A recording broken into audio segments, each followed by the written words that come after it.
Mga kababayan, huwag nyo nang hanapin ang mga pulis sa presinto sapagkat kami ay nasa inyo ng mga telepono.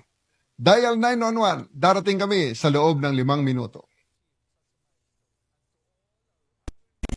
Pilipino at magbibigay ng tamang impormasyon para sa tahimik at maayos na Pilipinas. Police News Network, alagad ng batas, tagapagtaguyod ng balitang pulis, sandigan ng mamamayan, patnubay ng katotohanan.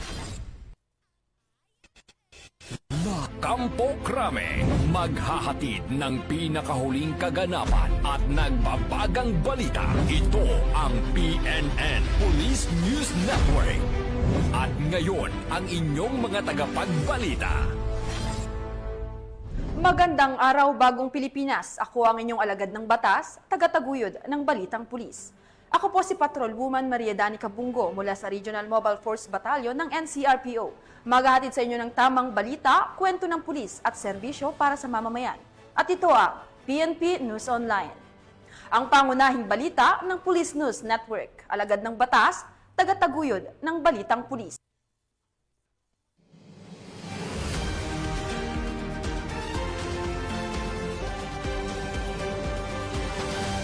Narito ang mga balitang dapat niyong abangan. Lalaking may kasong karnaping huli sa Manhunt Charlie Operation sa Barangay Kapayawi, Libungan, Cotabato. Mahigit 800,000 pisong halaga ng smuggled na krudo nasabat sa Roxas PNP at BFP sa Roxas, Palawan. At mahigit kalahating milyong pisong halaga ng hinihinalang shabu nasabat ng mga otoridad sa Dinalupihan, Bataan.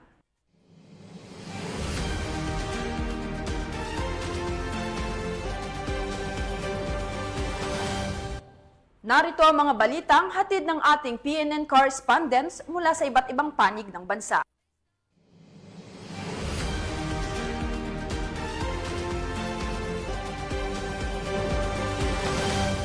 Simulan natin ang balita mula sa bahagi ng Luzon.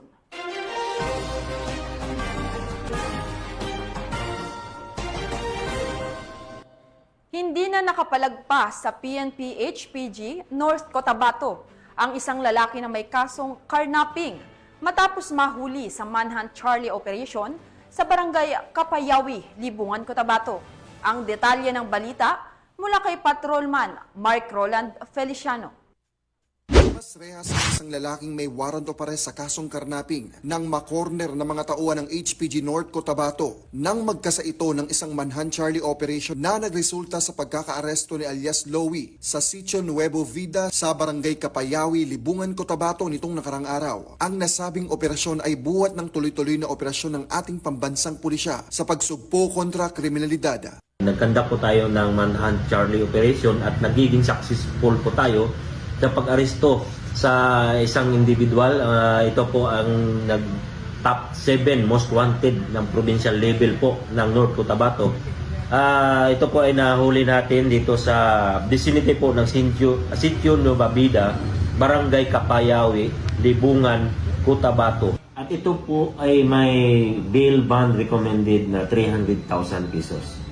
Isang paalaala lang po sa ating may mga sasakyan, mga motorista, na manatili po tayong mapagmatsyag. Huwag po natin basta-basta na lang iwan yung ating mga sasakyan na nakapark, na nakabukas yung bintana at hindi nakalock. Doon po natin ipark sa mas ligtas na lugar, hindi madilim, para iwas po tayo biktima sa mga ganitong mga karanatin. Ayun lang po, maraming salamat at mabuhay po tayong lahat. Sa bisa ng isang warrant of arrest ay matagumpay na nahuli ang suspect sa kasong karnaping na nilagdaan ni Honorable Ana Candida N. Cansinio, presiding judge ng RTC Branch 17 10th Judicial Region sa Cagayan de Oro, Misamis Oriental na may piyansang 300,000 piso. Nasa kustodiya ng Libungan Police Station ang suspect para sa dokumentasyon at tamang disposisyon habang inihahanda ang kasong Republic Act 10883 or the New Anti-Carnapping Act of 2016 sa anumang katanungan, reklamo o impormasyon. Ang himpilan ng HPG ay palaging bukas upang kayo tulungan dahil dito sa ating bagong Pilipinas, ang gusto ng pulis, ligtas ka. At sa iba pang balitang serbisyong HPG, tumutok lamang sa aming YouTube channel at Facebook page na Police News Network. Mula sa tanggapan ng kakampi nyo sa kalsada, ako po si Patrolman Mark Roland Feliciano para sa Police News Network, alagad ng batas, tagataguyod ng balitang pulis. Maraming salamat, Patrolman Feliciano. Nakiisa sa isinagawang relief operation ng Dagupan PNP upang maghatid ng tulong sa mga biktima na nasalanta ng bagyo sa naturang probinsya. Police Corporal Joan Marie de los Santos at sa balita. Nakilahok ang mga miyembro ng Dagupan City Police Station sa isinagawang relief operations ng DSWD at lokal na pamahalaan sa mga residenteng naapektuhan ng bagyo sa Barangay Bunuan Geset, Dagupan City. Pinangunahan ito ni DSWD Secretary Rex Gatchalian, katuwang ang lokal na pamahalaan sa pamumuno ni Mayor Belente Fernandez at hepe ng Dagupan CPS na si Police Lieutenant Colonel Brandon B. Palisok.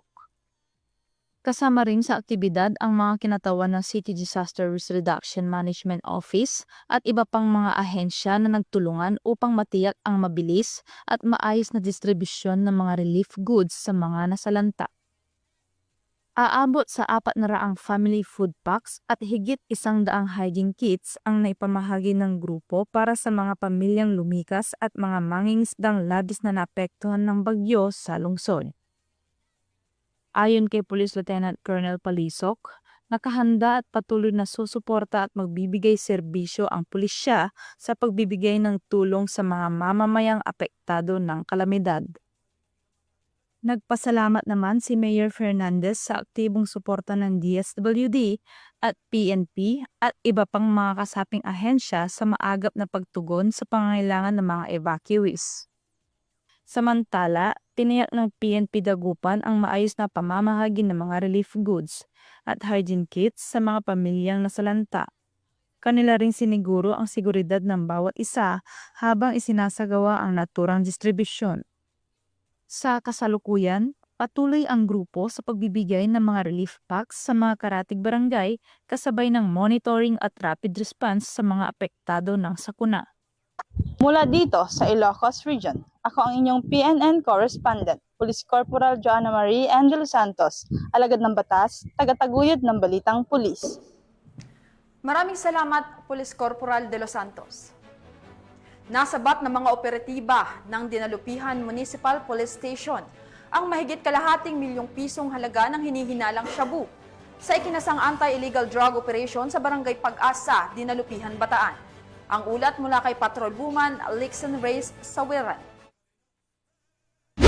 Nasabat ng mga otoridad ang mahigit kalahating milyong pisong halaga ng hinihinalang shabu sa isang matagumpay na anti-illegal drug operation na isinagawa ng Bataan Police Provincial Office sa Barangay Pag-asa, Dinalupihan, Bataan. Ayon kay Police Colonel Marites A. Salvadora, Provincial Director ng Bataan Police Provincial Office, nagsagawa ng buy-bust operation ng Station Drug Enforcement Unit ng Dinalupihan Municipal Police Station na nagresulta sa pagkakaaresto ng 3 hinihinalang tulak ng droga. Na-recover mula sa mga sospek ang tinatayang 81.1 gramo ng shabu na may standard drug price na 551,480 pesos. Ayon sa ulat, nahuli sa aktong nagbebenta ng iligal na droga ang mga sospek at kasalukuyang nasa kustodiya ng Dinalupihan Municipal Police Station habang inihahanda na ang pagsasampa ng kasong paglabag sa Republic Act 9165 o ang Comprehensive Dangerous Drugs Act of 2002. Muling pinagtibay ng Bataan PNP ang kanilang matatag na suporta sa pinaigting na kampanya kontra iligal na droga sa ilalim ng pamumuno ni Police Brigadier General Ponce Rogelio I. Piñones Jr., Regional Director ng Police Regional Office 3. Ang nasabing operasyon ay patunay ng walang humpay ng kampanya ng pulisya laban sa iligal na droga sa rehiyon at ng determinasyong mapanatili ang katahimikan at kaayusan sa buong lalawigan. Mula dito sa gitnang Luzon, ako ang inyong PNN correspondent, Patrolwoman Lixen Reyes A. Saweran, alagad ng batas, tagataguyod ng Balitang Pulis.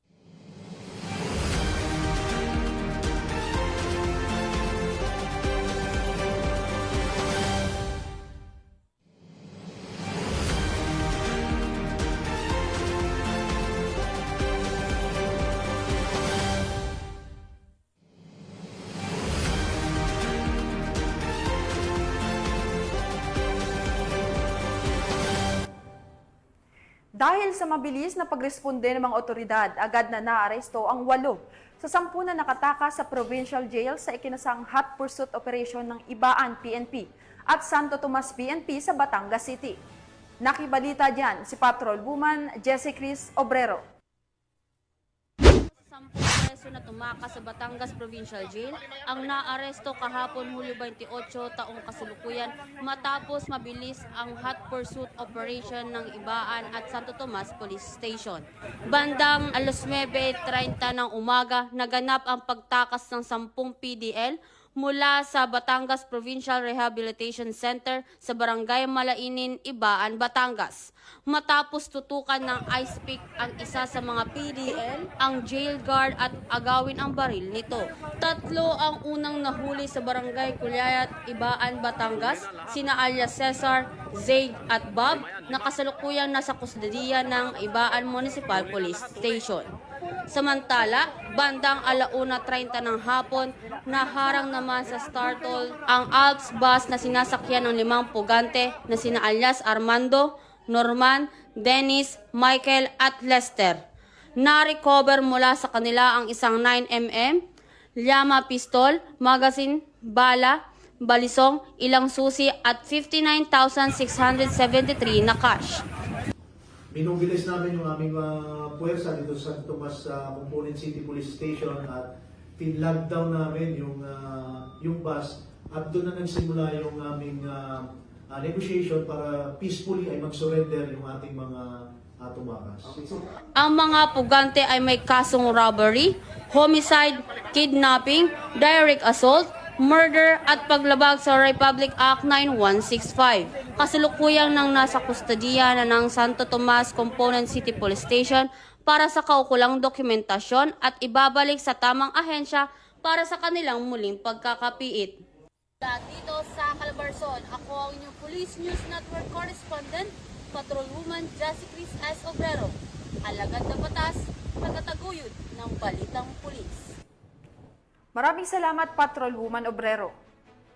Mahigit 800,000 pisong halaga ng smuggled na krudo ang matagumpay na nasabat ng mga tauhan ng Rojas PNP at BFP sa isang operasyon sa Rojas, Palawan. Ang detalye ng report mula kay Patrol Woman Abigail Datu.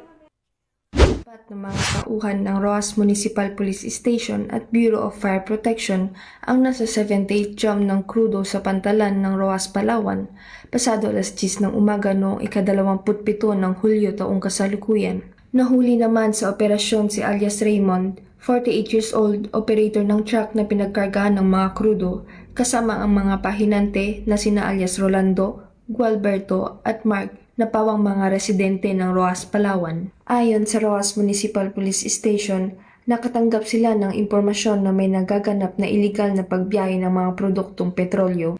Agad na nagkasa ng joint operation ang Philippine National Police at ang Bureau of Fire Protection, kung saan tumambad sa kanila ang humigit kumulang 78 drum na krudo. Ayon naman sa Rojas Fire Station, ang mga krudo ay nakatakda umanong dalhin sa bayan ng Araceli, Palawan, ngunit wala itong maipakitang conveyance clearance permit. Ang naturang permit ay isang dokumento mula sa Bureau of Fire Protection para pahintulutan ang pagbiyahe o pagtransport ng mga produktong may kinalaman sa chemical, gasolina o iba pang flammable substance gaya ng krudo, LPG o iba pang hazardous materials. Samantala, nasa kustodiya na ng Rojas PNP ang mga nasabat na petrolyo at mga nahuling individual na nalabag umano ang Presidential Decree 1865, an act defining and penalizing certain prohibited acts inimical to the public interest and national security involving petroleum and or petroleum products, prescribing penalties therefore and for other purposes. Ang matagumpay na operasyong ito ay nagpapakita ng mas pinaigting na kampanya ng kapulisan laban sa iligal na kalakalan na naglalayong tiyakin ang kaayusan at kapayapaan sa komunidad. Mula dito sa Calapan City, Oriental Mindoro, ako po ang iyong Police News Network Correspondent, Patrol Woman Abigail B. Datu, alagad ng batas, tagataguyod ng balitang pulis. Maraming salamat, Patrol Woman Datu. Tunghayan naman natin ang mga balita mula sa Visayas.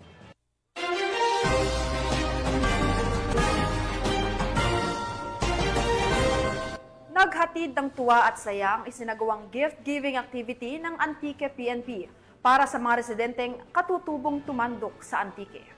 Magbabalita dyan si Patrolwoman Julibel Avior.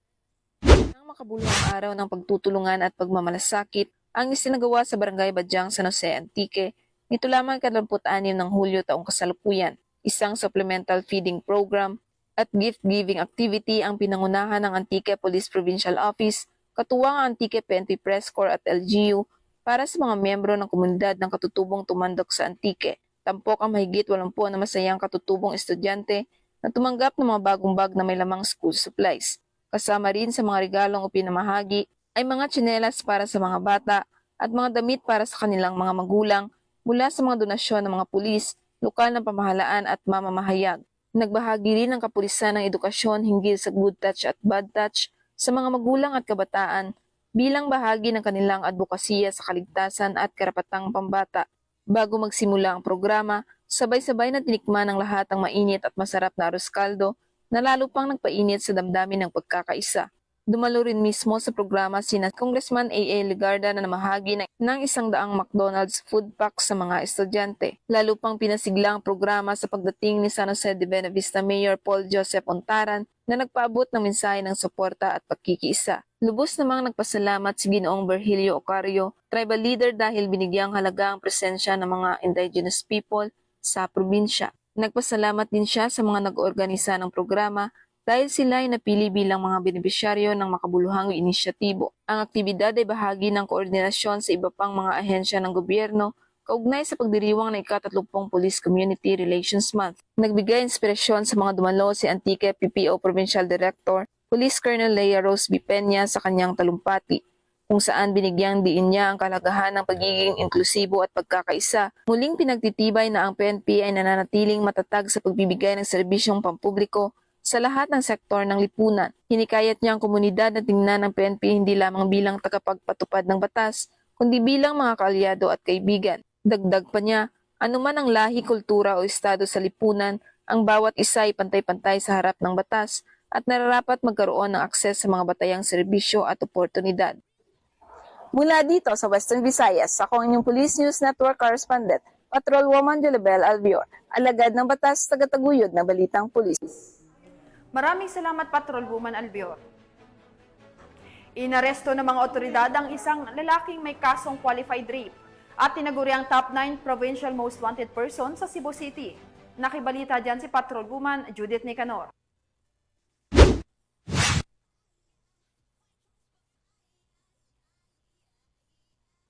Sungan ang bagsaking may qualified rate turing in most person level ng sa Sitio Puras, Barangay Sambag 1, Cebu City nito lamang nakaraan. Kilala ni Police Major Mark Eric Cabaluna Papong, Acting Station Commander ng Police Station 2, Cebu City Police Office, ang suspect na si Juscoro, 42 anyos na residente ng GK Pasil, Malitbog, Southern Leyte. Ayon sa ulat, bandang 12:39 ng madaling araw nang maaresto ng kapulisan ng suspect sa bisa ng warrant of arrest para sa kasong qualified rape ng Article 266A, kaugnay sa Article 266B ng Revised Penal Code. Samantala, kasalukuyang nasa kustodiya ng Police Station 2 CCPO, custodial facility ang suspect para sa dokumentasyon at tamang disposisyon. Magandang araw sa ating mga kababayan. Isang malaking tagumpay para sa ating kapulisan at sa buong komunidad ang pagkadakip ng isa sa mga ituturing na top 9 most wanted criminal provincial level na may kasong rape. Sa isang maingat na operasyon na isinagawa ng kapulisan ng Abiliana Police Station, Cebu City Police Office sa pakikipag-ugnayan ng mga lokal na otoridad at ng mga miyembro ng komunidad.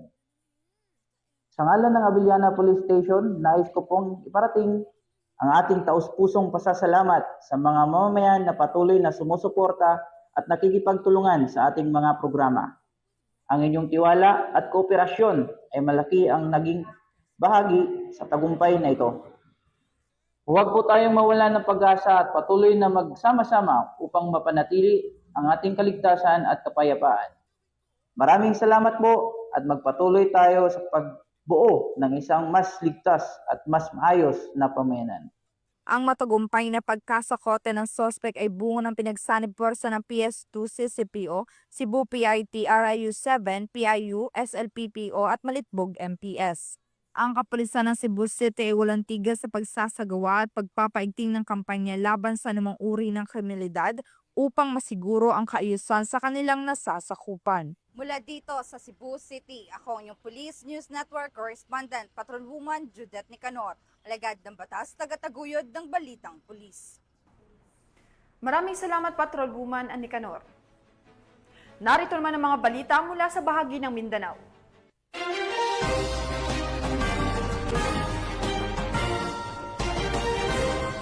Naaresto sa bisa ng warrant of arrest ang isang lalaki may kasong rape by sexual assault sa Davao City. Patrolwoman Shaira Rose Aquino sa report. Warrant of arrest ang isang lalaking kinilala sa alias na EJ, 23 anyos na residente ng Elinita Heights, Catalunan Grande, Davao City, na kabilang sa listahan ng mga most wanted person dahil sa kasong rape by sexual assault, kaugnay sa Republic Act 7610 o Special Protection of Children Against Abuse, Exploitation and Discrimination Act. Ang nasabing pag-aresto ay isinagawa noong Hulyo 28 sa Capitol Compound, Barangay Mankilam, Tagum City sa pangunguna ng tracker team ng Tagum City Police Station, katuwang ang iba pang lokal na tanggapan ng pulisya. Kasalukuyang nasa kustodiya na ang sospek ng nasabing istasyon para sa kaukulang proseso at pagsasampa ng kaugnay na kaso. Ang matagumpay na operasyon na ito ay patunay ng patuloy na dedikasyon at masusing pagtutulungan ng mga unit ng kapulisan sa paghahatid ng hustisya, lalo na sa mga kasong may kinalaman sa karahasan laban sa mga kabataan. Mula rito sa Police Regional Office 11, ako ang inyong PNN Correspondent, Patrolwoman Shaira Rose Aquino, alagad ng batas, tagataguyod ng Balitang Pulis. Maraming salamat, Patrolwoman Aquino.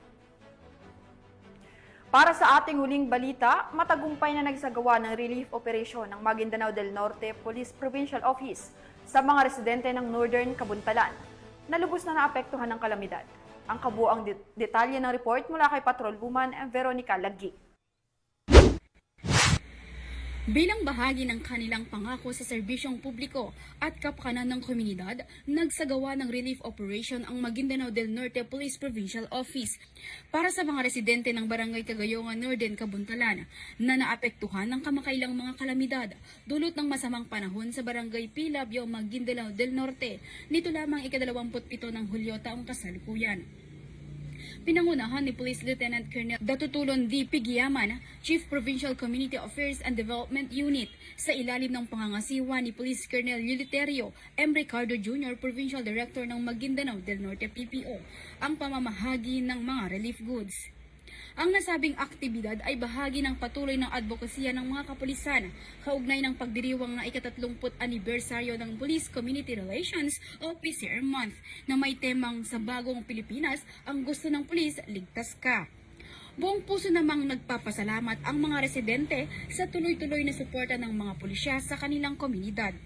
Muling pinagtibay ng Maguindanao del Norte PPO ang kanilang dedikasyon bilang aktibong katuwang ng mamamayan sa pagbuo ng matatag at ligtas na pamayanan, lalo na sa panahon ng sakuna.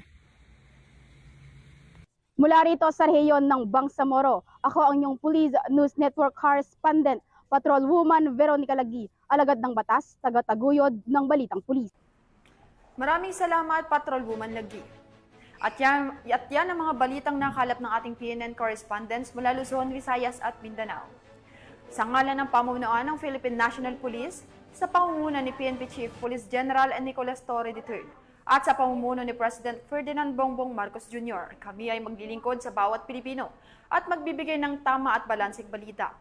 Huwag nyo nang hanapin ang mga pulis sa mga presinto sapagkat kami ay nasa inyo ng mga telepono. Dial 911, darating kami sa loob ng 5 minuto. Dahil sa bagong Pilipinas, ang gusto ng pulis, ligtas ka.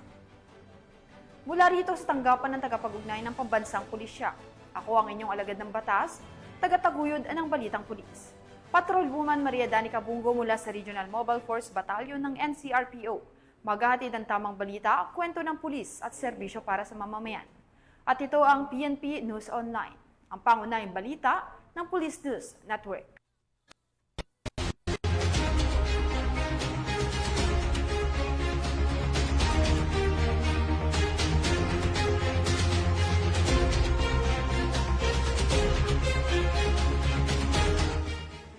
Police News Network, alagad ng batas, tagapagtaguyod ng balitang pulis. Mga kababayan, huwag nyo nang hanapin ang mga pulis sa presinto sapagkat kami ay nasa inyo ng mga telepono. Dial 911, darating kami sa loob ng 5 minuto.